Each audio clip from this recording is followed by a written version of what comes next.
नमस्कार दोस्तों, आज से ठीक 13 साल पहले 2 मई 2011 को रात के 1 बजे पाकिस्तान के एबटाबाद शहर में अमेरिकन सोल्जर्स के द्वारा दुनिया के सबसे most criminal Osama bin Laden को किस प्रकार से उसी के घर में मार गिराया।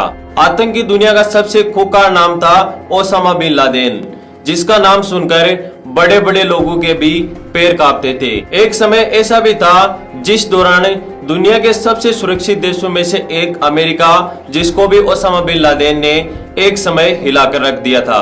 1993 से 2001 के बीच अमेरिका पर 3 घातक आतंकवादी हमले ओसामा बिन लादेन ने किए, जिसमें पहला था 1993 का वर्ल्ड ट्रेड सेंटर अटैक, दूसरा 1998 का यूएसए एम्बेसीज अटैक और तीसरा सबसे दर्दनाक था साल 2001 का 9/11 अटैक। 1993 ब्लास्ट में टोटल 6 लोगों की जान गई। इसके साथ ही कई हजारों की संख्या में लोग इंजर्ड हुए। 1998 के यूएसए एम्बेसीज अटैक में 224 लोगों की जान गई और 4500 से ज्यादा लोग गंभीर रूप से जख्मी हो गए। और साल 2001 में जो 9/11 अटैक हुआ था वो अमेरिका हिस्ट्री का अब तक का सबसे खतरनाक आतंकवादी हमला माना जाता है, जिसमें 3000 से अधिक लोगों को अपनी जान गंवानी पड़ी। इसके साथ ही कई हजारों की संख्या में लोग इंजर्ड हुए। अमेरिका को इतना ज्यादा नुकसान पहुंचाने के बाद अलकायदा जैसे खूंखार आतंकवादी संगठन को बनाने वाला दुनिया का सबसे मोस्ट वांटेड क्रिमिनल अमेरिका का अब तक का सबसे बड़ा दुश्मन बन चुका था।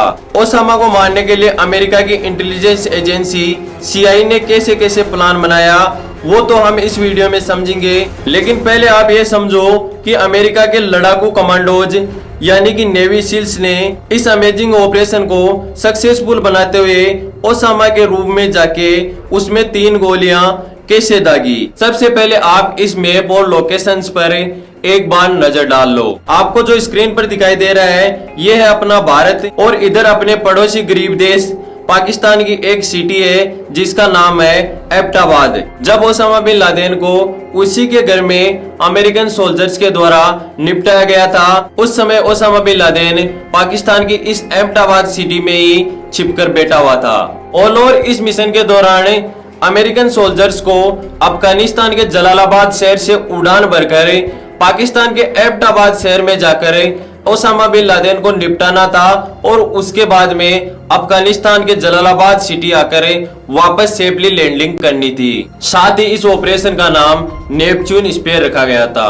हुआ कुछ यूं था कि आज से ठीक 13 साल पहले 1 मई 2011 को रात को 10:30 बजे यूएसए का जो बेस था अफगानिस्तान में जलालाबाद, उस बेस में रात को 10:30 बजे 4 हेलीकॉप्टर उड़ान भरने के लिए तैयार थे, जिसमें थे 2 चिनूक और 2 थे Black Hawks helicopter. Black Hawks helicopter का प्लान था कि ये दोनों ब्लैक हॉक्स उड़ के एबटाबाद जाएंगे और बचे हुए 2 जो चिनूक हेलीकॉप्टर है वो स्टैंड बाय पर बैकअप के लिए तैयार रहेंगे। अब देर रात में ये दोनों ब्लैक हॉक्स यहाँ से पाकिस्तान के लिए रवाना हो जाते हैं। सबसे पहले आपके मन में ये सवाल आ रहा होगा कि अमेरिकन सोल्जर्स के 2 ब्लैक हॉक्स हेलीकॉप्टर पाकिस्तान में फ्लाई करके एबटाबाद सिटी तक जाएंगे और पाकिस्तान की इंटेलिजेंस को इसकी कानो खबर भी नहीं होगी, ऐसा कैसे हो सकता है। तो मैं आपको बता दूं कि पाकिस्तान के रडार्स इन हेलीकॉप्टर्स को ट्रैक क्यों नहीं कर पा रही थी। इसका सिंपल सा आंसर था स्टेल्थ टेक्नोलॉजी।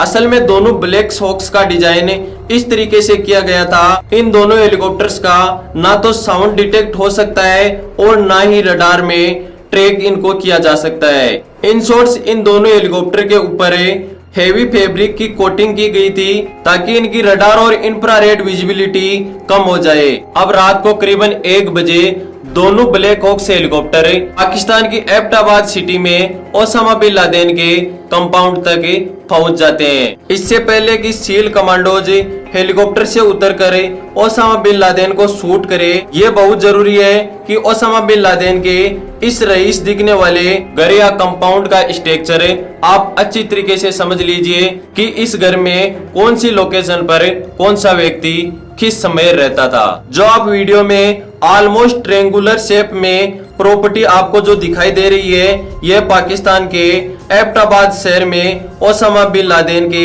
छिपा रहने का ठिकाना है। आप क्लियर नोटिस कर पा रहे होंगे कि यह प्रॉपर्टी कितनी ज्यादा आइसोलेट थी। आसपास सटा हुआ कोई भी मकान नहीं है। इसमें Osama bin Laden top floor पर रहता था। इसके सामने का ये रास्ता है और ये लेफ्ट साइड वाला कंपाउंड खाली पड़ा रहता था। इसमें ये लोग सिर्फ कचरा जलाते थे। ये घर की मेन इंटरेस्ट थी और इससे आगे चलकर एक गेट था। ये पार्किंग वगैरह के स्पेस के लिए रखा गया था। ओसामा बिन लादेन तक पहुंचने के लिए 3 गेट से होकर गुजरना पड़ता था, जो आप वीडियो में देख रहे हो। साथ ही जिस मकान में ओसामा बिन लादेन रहता था वह 3 मंजिली इमारत थी, जिसमें सबसे पहला था ग्राउंड फ्लोर, उसके बाद में था फर्स्ट फ्लोर और उसके बाद में था सेकंड फ्लोर। जिसमें सबसे ऊपर का जो फ्लोर था उसमें ओसामा बिन लादेन रहता था। जिस फ्लोर की जो बालकनी की दीवार थी वो भी काफी ऊंची थी, ताकि ओसामा बिन लादेन टहलने के लिए बाहर आए तो किसी को दिखाई ना दे और उस पर किसी भी प्रकार का हमला भी नहीं किया जा सके। यह मकान इतना सेफ बनाया गया था ओसामा बिन लादेन के लिए कि उस पर किसी भी प्रकार का अटैक भी नहीं किया जा सकता और उस पर किसी भी प्रकार का शक भी उस मकान पर नहीं किया जा सकता कि इसमें दुनिया का सबसे most criminal Osama bin Laden ही रहता है। लेकिन इससे पहले मैं आपको बता दूं कि पाकिस्तान कहता है कि ओसामा बिन लादेन को छिपाकर रखने में हमारा किसी भी प्रकार का सहयोग या हाथ नहीं है। लेकिन इससे मात्र 1 किलोमीटर दूर पाकिस्तान की मिलिट्री एकेडमी थी। अब ये कैसे हो सकता है कि यहाँ से 1 किलोमीटर दूर पाकिस्तान की मिलिट्री एकेडमी हो और उनको पता भी नहीं चले कि हमारे से 1 किलोमीटर दूर दुनिया का सबसे most criminal Osama bin Laden अपने मकान में रहता है। लेकिन असल में बात यह थी कि पाकिस्तान ने ही ओसामा बिन लादेन को छिपा कर रखा था। अब हम हमारे मिशन पर वापस आते हैं। जो आपको 2 ब्लैक हॉक्स हेलीकॉप्टर दिखाई दे रहे हैं, इनमें से एक का नाम था चोक 1 और दूसरा का नाम था चोक 2। सबसे पहले चोक 2 हेलीकॉप्टर ओसामा बिन लादेन के मेन गेट के ऑलमोस्ट सामने होवर करने लगता है। हॉर्स सील्स के एक डॉग जिसका नाम था कायरा, उसको यहाँ पर लैंड करवाना था। अब मैं आपको बता दूं कि इस वीडियो में आप सील्स शब्द को बार बार सुनेंगे, जिसका मतलब है United State Navy sea air and land team. यह टीम स्पेशल मिशन को एग्जीक्यूट करने के लिए बनाई गई थी। देसी भाषा में आप इस प्रकार से समझ सकते हो कि मैं आपको सील्स शब्द का मतलब है दुनिया के सबसे बेहतरीन कमांडोज यानी अमेरिका सेना के सबसे बेहतरीन कमांडो की इस समय बात कर रहा हूँ। खैर मैं आपको बता दूं कि चोक 2 हेलीकॉप्टर में टोटल 12 कमांडोज मौजूद थे और एक जो डॉग था वो मौजूद था। और चोक 2 हेलीकॉप्टर में भी 12 कमांडोज मौजूद थे, यानी 24 कमांडोज की जो टीम है वो ओसामा बिन लादेन की हत्या करने के लिए पाकिस्तान आई हुई थी। ओसामा बिन लादेन के सामने वाले रास्ते में कुछ बंदूकों उतारने के बाद में चोक 2 हेलीकॉप्टर अपने बचे हुए जो सील्स कमांडोज है उनको ओसामा बिन लादेन की रूम की छत पर लैंड करवा देता है। ये सब करने के बाद में चोक 2 हेलीकॉप्टर का काम खत्म होता है और अब वापसी होती है चोक 1 हेलीकॉप्टर की। चोक 2 हेलीकॉप्टर अपना काम खत्म करने के बाद अपनी इनिशियल पोजीशन पर वापस जाकर हवा में फ्लाई करने लगता है और अब एंट्री होती है चोक 1 हेलीकॉप्टर की। चोक 1 हेलीकॉप्टर के साथ कुछ ऐसा इंसिडेंट होता है जिसे उसमें सवार कमांडोज ने कभी सपने में भी नहीं सोचा। जैसे चोक 1 हेलीकॉप्टर उस कैंपस की ओर एंट्री करता है तो उसका जो बैलेंस है वो गड़बड़ा जाता है। दुनिया के सबसे बेहतरीन और सुरक्षित हेलीकॉप्टरों में से एक चोक 1 हेलीकॉप्टर भी उस समय अपना बैलेंस खो देता है और इसका जो आगे का जो थोपड़ा है वो जाकर जमीन में टकरा जाता है। साथ ही जो पीछे की जो टेल होती है वो भी दीवार से जा भिड़ती है। लेकिन इस दौरान इस हेलीकॉप्टर में मौजूद किसी भी कमांडो को किसी भी प्रकार की चोट नहीं पहुंचती है। साथ ही ये हेलीकॉप्टर भी कुछ समय के बाद में वापस अपने कंट्रोल में आ जाता है और वापस ये सही से फ्लाई करने लग जाता है। लेकिन इसके साथ भी एक गौर करने वाली बात ये भी है कि ये हेलीकॉप्टर के साथ इतना बड़ा इंसिडेंट हो जाता है और जो ओसामा बिन लादेन के जो चेले चपाटे हैं उनको कानो कान खबर ही नहीं होती है। क्या वो घोड़े बेचकर सो गए थे या फिर कौन से अपने मिशन में लगे हुए थे जिसके कारण इतना बड़ा इंसिडेंट होने के बाद में भी उनको खबर नहीं लगती है। खैर, हमें इससे क्या मतलब है, हम चलते हैं हमारे मिशन की ओर वापस। खैर, सभी के सभी 12 कमांडोज सेफली लैंड करते हैं और उसके बाद में सबसे पहले एक दीवार पर अप्रोच करते हैं। उस दीवार पर अप्रोच करते हुए आगे बढ़ते हैं। उन्हें एक गेट दिखाई देता है, गेट पर ब्लास्ट करते हैं और उसके बाद में उनको ये जो एक गेट और दिखाई देता है उस पर भी वो ब्लास्ट करते हैं और उसको तोड़ देते हैं। अब जैसे ही सील्स टीम पार्किंग एरिया के जो हाउस के जो मेन सिक्योर गेट को ब्लास्ट करती है और अंदर जाने का प्रयास करती है, सामने से जो AK-47 की गोलियों की जो बारिश है वो होने लग जाती है और गोलियों की बारिश करने वाला व्यक्ति था अबू अल कुवैत। इस बात को आप समझो कि फिलहाल इस गेस्ट हाउस के अंदर टोटल 4 लोग मौजूद थे। 2 बच्चे थे जो बोरी से ढके हुए थे, अबू अहमद की बीवी और अबू अहमद खुद इस गेस्ट हाउस में मौजूद था। मैं आपको बता दूं कि अबू अहमद जो था वो ओसामा बिन लादेन का राइट हैंड था, यानी ओसामा बिन लादेन का सबसे विश्वास पात्र आदमी अबू अहमद था। ये ओसामा का पाकिस्तान कुरियर था और यह आदमी अपनी पूरी फैमिली के साथ इस गेस्ट हाउस में रहता था। खैर, रिस्पॉन्स में जब कमांडोज टीम ने काउंटर अटैक किया तो अबू अहमद को लगती है गोलियां और अबू अहमद मौके पर ही मारा जाता है। जैसे ही अबू अहमद को गोलियां लगती है तो उसकी पत्नी गेट खोलकर भागती हुई आती है और बोलती है कि वह मर गया है, आपने अबू अहमद को मार दिया है, ताकि जो सील्स टीम है वो अपनी फायरिंग को रोक दे और जो उस गेस्ट हाउस में बच्चे मौजूद थे उनको गोलियां ना लगे और वो जिंदा बच सके। इसके बाद में जो सील्स टीम है वो अपने मिशन को कंटिन्यू करती है, फर्स्ट फ्लोर की ओर बढ़ती है। फर्स्ट फ्लोर पर ओसामा बिन लादेन का सगा बेटा खालिद मौजूद था।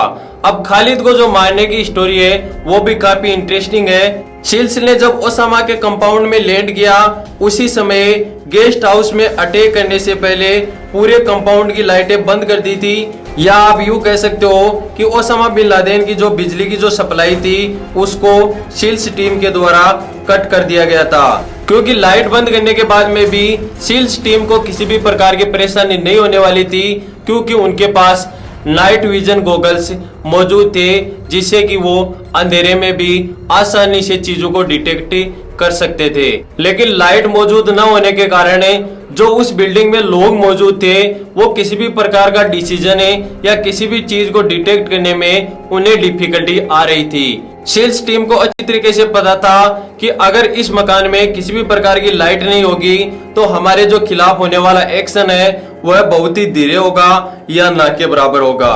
साथ ही मैं आपको बता दूं कि इस मिशन में काम करने वाले सील्स की मेन बॉडी के ऊपर कैमरे भी लगे हुए थे, जिसकी हेल्प से व्हाइट हाउस में मौजूद अमेरिकन प्रेसिडेंट बराक ओबामा और उनकी पूरी टीम इस मिशन को एक लाइव फिल्म की तरह देख पा रहे थे। जो आपको स्क्रीन पर इस समय जो इमेज दिख रही है इसमें ये फॉर्मर प्रेसिडेंट बराक ओबामा मौजूद है, ये करंट अमेरिकन प्रेसिडेंट और उस टाइम के वाइस प्रेसिडेंट जो बाइडेन मौजूद है और साथ ही हिलरी क्लिंटन भी मौजूद है। अब लाइट न होने की वजह से पूरे फ्लोर पर खालिद को एकदम घनघोर अंधेरा दिखाई दे रहा था, कुछ भी साफ नहीं दिखाई दे रहा था, इसलिए वो ऊपर सीढ़ियों की तरफ भागता है और एक दीवार के आड़ में जाकर छिप जाता है। अब जो सील्स की टीम थी वो एक लाइन में आ जाती है ताकि ऊपर से होने वाले हमले के कारण उन्हें किसी भी प्रकार का नुकसान ना हो सके। और फॉर्चुनेटली इनमें से एक सील्स को अरबी लैंग्वेज आती थी, तो उस सील्स ने दिमाग लगाया और चालाकी से विस्पर करते हुए अरबी एक्सेंट में खालिद का नाम 2 बार पुकारा और खालिद ने दीवार से झांक कर देख भी लिया। जैसे ही सील्स टीम को मौका मिलता है वो उनको वहीं के वहीं निपटा देती है। इस फ्लोर पर कोई भी लेडीज मौजूद नहीं थी, लेकिन बहुत सारे बच्चे थे जिसे जो सील्स की टीम है वो सिक्योर कर लेती है। अब जो सील्स की टीम है वो मैन अपने टारगेट की ओर बढ़ती है, यानी सेकंड फ्लोर की ओर बढ़ती है। अब आपको ये बात बिल्कुल भी नहीं भूलनी, सील्स की जो पहली टीम आई थी वो ओसामा बिन लादेन की छत के ऊपर उन्होंने लैंड किया था। तो अब आप सोच रहे होंगे कि ओसामा बिन लादेन के अलावा सभी जो इस घर में मौजूद थे उनको सील्स ने मार गिराया, तो इस कंपाउंड को सिक्योर करने की क्या जरूरत थी। अब जो एक्स्ट्रा कमांडोज थे जिसने ओसामा बिन लादेन की छत पर लैंड किया था वो थे पाकिस्तानी आर्मी के लिए। अब बात असल में ये थी कि अगर पाकिस्तानी आर्मी को किसी भी प्रकार की भनक लगी कि अमेरिका सेना हमारे जो एबटाबाद शहर है उसमें ओसामा बिन लादेन के कंपाउंड तक पहुंच गई है, तो इमीडिएटली पाकिस्तान की आर्मी किसी भी प्रकार का डिसीजन ले सकती है और जो अमेरिकन सोल्जर्स है उनको नुकसान पहुंचा सकती है।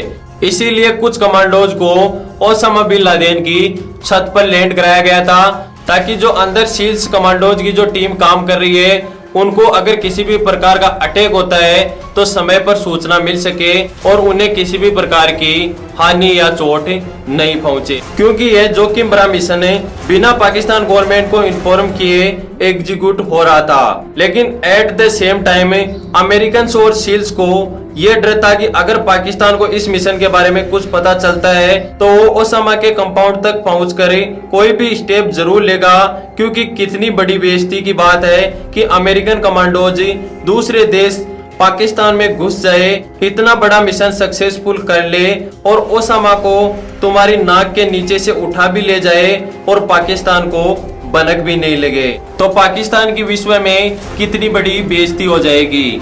सील्स पूरे कंपाउंड पर नजर रखे हुई थी और इतना ही नहीं, अपने आप को सिक्योर करने के लिए जो अमेरिकन सील्स की टीम थी उनके जो 2 हेलीकॉप्टर थे वो अफगानिस्तान की जलालाबाद एयरबेस में उड़ान भरने के लिए तैयार थे कि अगर किसी भी प्रकार की अनहोनी होती है तो 2 और हेलीकॉप्टर पाकिस्तान में घुस सकते थे और जो उनकी टीम थी उनको किसी भी प्रकार की हानि नहीं होने देते और उनको बचाकर ला सकते थे, क्योंकि स्टैंड बाई पर 2 जो चिनूक हेलीकॉप्टर खड़े थे उसमें बहुत सारा हथियार बैकअप के लिए रखा गया था, ताकि अगर पाकिस्तान किसी भी प्रकार का हमला करता है तो उससे आसानी से निपटा जा सकता था। अब फाइनली वो पल आ ही जाता है जिसका आप सबको बेसब्री से इंतजार था। आपसे ज्यादा अमेरिकन जो सील्स की टीम थी उनको भी था। अब जैसे ही जो सील्स की टीम है वो सेकंड फ्लोर की तरफ बढ़ती है, जैसे ही सील्स की जो टीम है वो सेकंड फ्लोर पर पहुंचती है तो वो देखती है कि ओसामा बिन लादेन अपनी पत्नियों के पीछे छिपने की कोशिश कर रहा था और उन्हें यानी अपनी पत्नियों को सील्स की तरफ धकेलने की कोशिश कर रहा था, और उनकी जो पत्नियां थी वो भी सील्स की टीम से गोली न चलाने की गुहार लगातार कर रही थी। अब जैसे ही सील्स टीम को मौका मिलता है तो सील्स टीम हेडशॉट करती है और 2 गोलियां ओसामा बिन लादेन के सिर में लग जाती है, जिसके कारण ओसामा बिन लादेन चित होकर जमीन पर गिर जाता है। ओसामा बिन लादेन की ये हालत देखकर उनकी जो दोनों पत्नियां हैं वो ओसामा बिन लादेन से लिपट जाती है। अब ओसामा बिन लादेन को तो अमेरिकन सील्स ने निपटा दिया था, लेकिन अभी भी अमेरिकन सील्स को यह कन्फर्म नहीं था कि ये ओसामा बिन लादेन ही है, क्योंकि हो सकता था कि ओसामा बिन लादेन इतना शातिर और इतना खुकार आतंकवादी था, हो सकता है कि वह इस मकान में अपने किसी हमशक्ल को भी रख सकता था और अमेरिकन सील्स को ओसामा बिन लादेन चकमा भी दे सकता था। इसलिए अब जो अमेरिका की जो सील्स टीम थी उनको ये कन्फर्म करना था कि ये ओसामा बिन लादेन ही है। सबसे पहले जो सील्स की टीम है वो दोनों पत्नियों से पूछताछ करती है, लेकिन दोनों पत्नियां अपना मुंह नहीं खोलती। तभी सील्स की जो टीम है उसको सेकंड फ्लोर पर एक 12 साल की बच्ची दिखाई देती है। बच्ची को जैसे सील्स की टीम एक अलग कमरे में लेकर जाती है पूछताछ के लिए, तो ओसामा बिन लादेन की एक पत्नी घबरा जाती है और जोर जोर से चिल्लाती हुई कहती है कि आप बच्ची को छोड़ दो, मैं आपको बताती हूँ कि ओसामा बिन लादेन यही है। यहीं से जो सील्स की टीम है उनको कन्फर्म हो जाता है कि ओसामा बिन लादेन इस मिशन के दौरान मारा गया है या उन्होंने ओसामा बिन लादेन को निपटा दिया है। जैसे ही सील्स को इस बात की कंफर्मेशन मिली, उन्होंने वाइस एडमिरल को सैटेलाइट फोन से कंफर्मेशन देते हुए कहा, Geronimo Geronimo Geronimo for God and country I पास।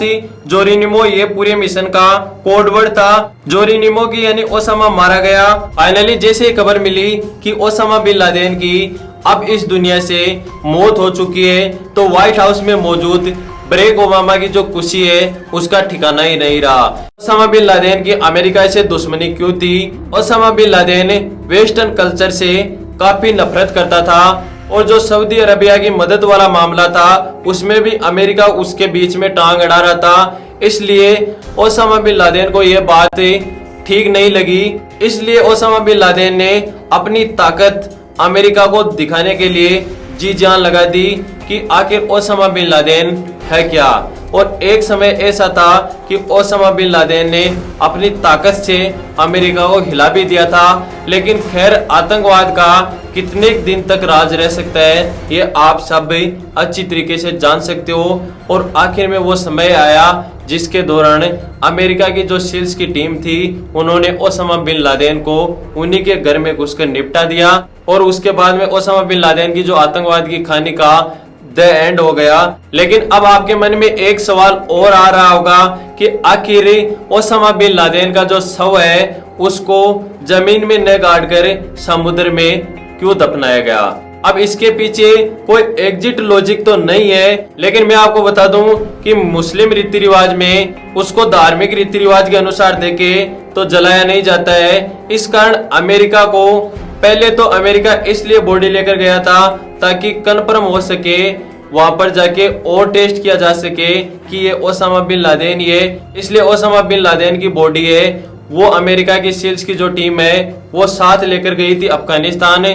वहां पर पूरी जो जानकारी है इकट्ठी करने के बाद में ओसामा बिन लादेन को आखिरकार अमेरिका ने काफी सोच समझ कर कि दुनिया का कोई भी देश इस जो हमारा जो फैसला है इसकी अवहेलना न कर सके या किसी भी प्रकार की शिकायत ना कर सके, इसलिए आखिरकार ओसामा बिन लादेन की बॉडी को समुद्र में एक बड़े बक्से में रखकर दफना दिया गया। तो उम्मीद करता हूं कि हमारे द्वारा दी गई जानकारी आपको पसंद आई होगी। अगर पसंद आई हो तो वीडियो को लाइक कीजिए, अभी हमारे चैनल को सब्सक्राइब कीजिए और आप हमें और भी सोशल मीडिया अकाउंट जैसे फेसबुक, इंस्टाग्राम पर भी आप हमें फॉलो कर सकते हैं। धन्यवाद।